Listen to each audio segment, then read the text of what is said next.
So you had this idea of this relationship that you wanted for a very long time. Very long time. Almost like over 2 decades, right? I mean, the whole idea is like 4 decades for some, right? Like, I don't know, maybe a decade and a half for someone, whatever it is. But I'm getting like at least a decade. Like, by decade, I mean 10 years. In case, we don't all, look, there's this whole judgment about what you need to know the terminology for things as it used to be in the past. You don't fucking have to do anything. You just need to use your mind. Be conscious of others and yourself. Do not hurt others or yourself, and you're fine. The words are the least of your problems. Anyway, plus that dream that you had, right? You're like reaching out to this person, and this person was on the other side. You couldn't quite reach them. It was in your grasp, almost like you felt like it was, this person was in your energy field, right? And the world was conspiring to bring you two together, right? That was the whole thing. It was almost like you were on one ice, right, top. That other person was on one ice top, and this two split a while ago, and now they had to come together. So it was something that, by you coming together, something would have become whole, right? It would be like you would experience this, the concept of holy grail, whatever it is to you, right? I know what it is to me, but let's say you would feel the sensation of connection to the source, immediate connection, without doubt and hindrance of a thought, right? And you would feel complete abundance, right? You will be given that. Now, someone, by the help of the master, over here, oh, I love him, the master, someone got tempted, right, by the master. Mind you, here the master I'm sensing is for you and on your side, but master always tests. He's the tester, right? He's like someone, if you go through an exam, a life exam, on this plane, this is who you go through, right? He's the one who grades you, he's the one who tests you, he's the one who comes up with anything, lessons, games, anything. He's the executioner, and he's the one who executes it all on this plane. So let's not cut him short and call him just evil, because that's fucking bullshit. Anyway, this guy here tempted someone because, or did he tempt someone? Did he like just create this atmosphere? Wait, give me a second. Did he tempt someone? No. He didn't tempt someone. What he did was he actually made it look like your relationship is not working.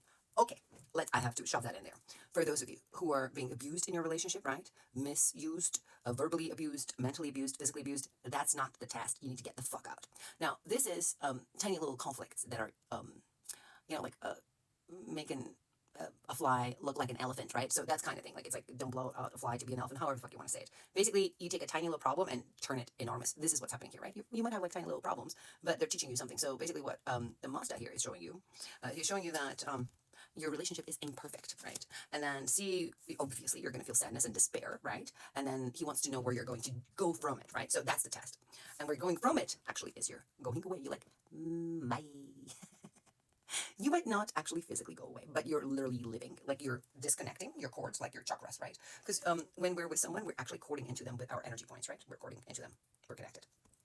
Now, when you're moving away from this person, the way you're moving away is like, look, you're waving from them and they're waving to you. So the peace has been made, which is, you just went like, not connected, right? Not connected. And then so this master here is taking this form, right? Teaching you something. And what they're teaching you is to pay attention to the details, to do the work, right? You might not want to do this work. You see how this person's cleaning this like random fucking little tiny cutlery and shit, and you don't want to be doing that, but that's your job right now. That's the test, part of the test. And that has to do with the rebirth, right? Like new you being born. How so? New you is going to be like a divine fool, like Heyoka empath, right? Heyoka empath, that's what you're going to be. You're someone who is aware of things and has a lightness of being. And you enter, like when you're born, you're going to be this, like a jester, like a clown, right? In a king's court, right? You're going to be a harlequin. And that's a good thing. That's a good position to be in. You will be able to throw over your shoulder any hardship, no matter what size it is, right? Look at, he's got the king, a ruler, right? Should be enormous, right? Look how tiny it is. Tiny this king is. Thrown over his shoulder, over a stick, tied to the stick with his feet. You know what that represents? That represents that. That ruler means absolutely nothing, no threat to this fool. Because the state of mind that you're entering is, I don't care. But not like, I don't care in sort of like, I'm not aware. I don't care because I'm aware. You're connected to Hermes, Mercury, Thoth, Tahuti. You're connected to God's messenger, right? How so? Wund? Ooh. The God's messenger is actually directly interacting with you. So like anyone who thinks like I'm obsessed with Hermes, Mercury, Tahuti, Thoth, whatever you call it, whatever it is in any pantheon of gods. This is a messenger of God. This is a trickster as well. So it also represents, our guy here, right? It takes some of it from it. Now, this God in itself is connected to you, right? The way he's connected to you is through your pain, right? Whatever you're going through, any experience that you're having that is painful, he's communicating to you through nature, right? And somehow, some way, what the fuck English? Communicating to you through nature, right? Birds, right? Animals, flowers, you name it. All four elements are involved here. Like we've got it all, right? We've got like, I think, I don't know, what is this, like Azizi here, like doing his bird thing. And he's also showing you the true faces of the people who are trying to control your life, right? See how the ruler's here on the floor, and that's the jester, a trickster, right? Pointing what we have here. I know it's hard to see, but you'll get over it. You'll focus. Showing the mirror, like reflecting the king's face in the mirror. That's what it actually is. But you do understand that in this new rebirth that you're having, you're going to be just like Hermes, just like Mercury, just like trickster, because that's what he is, a jester, and that's what you're going to be, a jester. You're not there yet, right? You might think you are, but you're not. You also are learning some occult arts, or maybe you're starting to enter some spirituality, or maybe you're more interested in it than you were before, or maybe you're exploring more in depth, maybe a ritualistic part of it, right? Like the structure. And you started all of this, like this spiritual exploration, the in-depth spiritual exploration, or like occult spiritual in-depth exploration, because there was some kind of discord in your relationship. You felt manipulated, right? You tried the religious sector, right? I don't know, maybe you went and you, I don't know, you had the house blessed, or you just went to church and you lit candles, or you prayed, whatever you did. It felt like, yes, you did. You prayed at night, you prayed during the day. You tried to talk to people in terms of that prayer. The concept where you sort of interact with multiple people, genuinely expressing your pain and turmoil, and that means a spiritual connection with others and letting go. You're basically you're being honest. So if you're going for confession, right, to church, right, and you're talking to a priest, if you're just randomly like going to people and you're like talking to them, like a random people, you're saying, this is what I'm going through. What do you think that is? Is that not a confession? Isn't God in all of us? And if God is in all of us, who should say that we should just go to priest? Give me a break. You've been sacrificed, literally. Sacrificed. Your energy was supposed to be an emperor. You have an emperor energy, and that energy was sacrificed. Also, you were deprived of your energy where you were bedridden. Some of you might actually have been physically ill for a while, right? Let me see. How long? It's not telling me how long, but maybe like a year or two, or maybe 4. I don't even know. But let's not concentrate on the time, because this reading is for multiple people, so it could be anything for anyone. But some of you might have been actually physically ill, like bedridden. And you experienced that as you felt, God damn it, the sickness came from, you thought you were doing it to yourself, right? You thought you were like, flagellation, right? You thought you were doing it to yourself.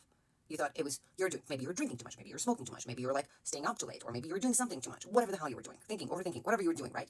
Forgiving, not forgiving, anything for anyone. You thought it was your doing. Little did you know, it was not your doing. There was a whole coven against you, right? So there were like multiple people, like I wouldn't call them like witches got together. That's not what I'm saying. What I'm saying is that there's one solid ground, right? So we've got one person that actually stimulates, like connects to multiple people and is able to act as a pillar to them, like manipulate them, right? Like here, the red color stimulates, right? We've got the base chakra. That's where the energy flows from, right? That's the color of the base chakra. Base chakra makes the energy flow wherever it wants. This is where it's going, right? Into these people. What happened here is that they have accidentally or intentionally, I'm not quite sure because the cards are not telling me, accidentally, because for some it might be accidentally, for some it might be intentionally, got some entity hooked on you, right? So maybe these people, someone had an entity attached to it. So when they try to put whatever it is, their illness or their sickness or whatever they moved to you, onto you from them, they also moved that entity to you, right? So you try to run away from it because this was completely new from you and you felt like it was dead. It did affect your relationship, like directly. You felt alone and grieving, right? It was like someone died, but no one actually died. That was the sensation of you. But some of you felt like you were dying, but you were not. There were gossips everywhere around you, right? But because you had this inner gift, right? This inner gift of connecting to the source, like sorcery, inner gift of sorcery, right?